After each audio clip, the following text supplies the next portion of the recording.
You need to know what's in your river more than anybody else. If there's a pollution event, you may get a fish kill, which will then trigger a visit from the Environment Agency. But you may also get low-level pollution events which don't cause a fish kill, but will wipe out the invertebrate population.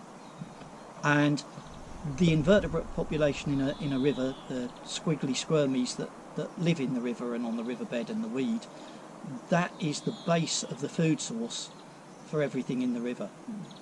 They feed the fish, and the fish will in turn feed the kingfisher and the otter.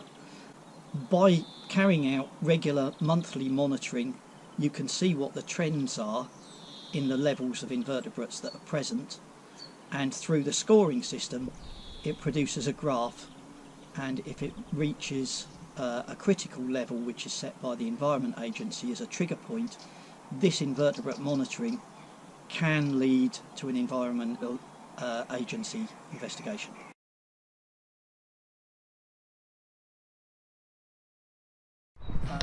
Three 15 segments of the weed on the next section down and one on the edge, and then we'd do another one on the edge tight into the bank before we then come across, and we can then do our 1 minute hand sample, picking up rocks and maybe running the fingers through the weed and that sort of thing. Okay, that sounds good.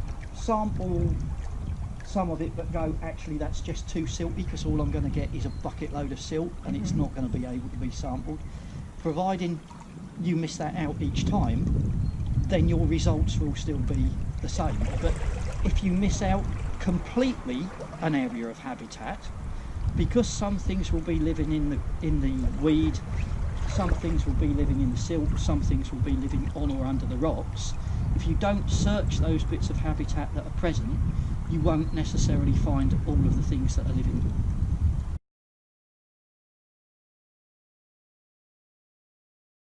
Use your toe on this. Okay.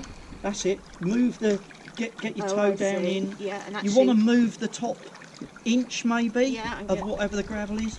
If the gravel's impacted, you've got to kick harder. If the gravel's loose, you haven't got to kick and move it about quite so much. Okay? Yeah.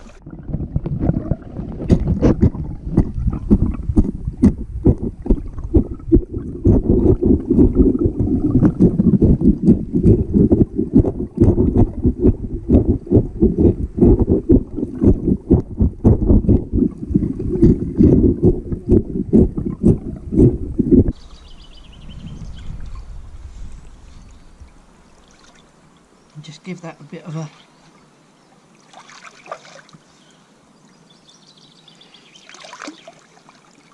chance to wash off as I lift it up anything that was living underneath it or on the top of it. That then washes down through, and that forms part of the 1 minute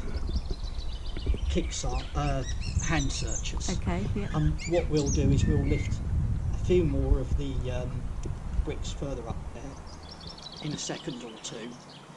So you really want to lift about 4 or 5.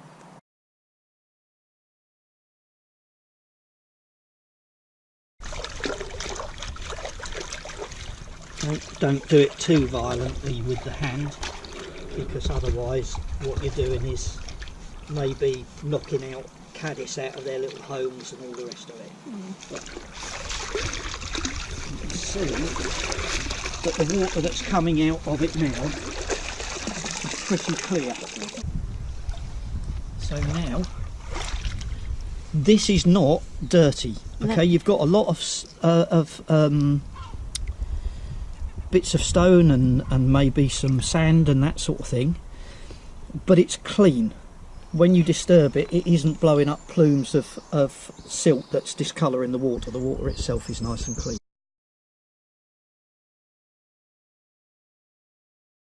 Or probably half of this sample in there, just to begin with. So I'm starting off with putting at least 4.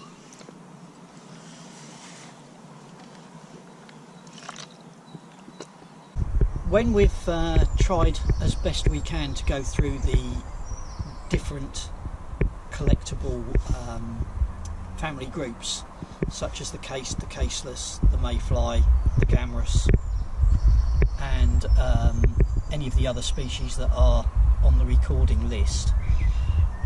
I always try to find one of each to begin with, and then try to find 10 of each, because of how the counting of the samples works.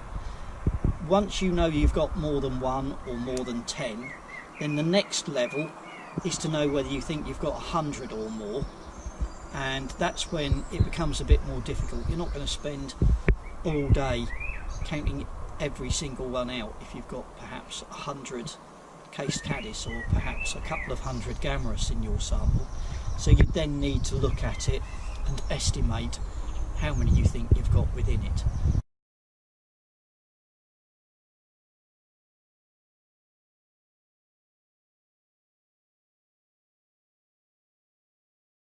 And it's particularly important that you dry the net out between sites if you're moving between river systems. It's usually better to do it, if you're doing sites, start at the top of the system with the clean net, and then work lower down, because whatever it is downstream is obviously going to be there. Particularly, let's say if you think you might have white claw crayfish on a river, you don't want to be